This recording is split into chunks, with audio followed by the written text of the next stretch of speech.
muling mabawi ating kalayaan kay tagal na nating mitik. Di napapayagang mabawi muli.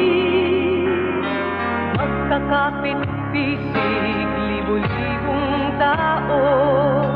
Kay sarap pala maging Pilipino.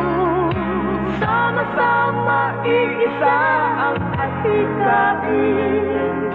Kailanman di na paalitin. Ang Pilipino sa mundo, mapayapang para ang pagbabago. Katotohanan, kalayaan, katarungan ay kayang makating na walang lahat. Basta't magkaisa tayong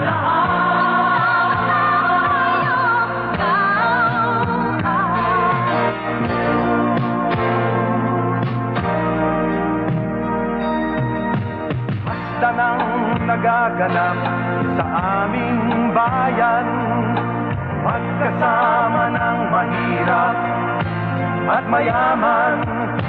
Kapit-bisig, madre, pari at sundalo, naging langit itong bahagi ng mundo. Huwag muling payagang umira lang din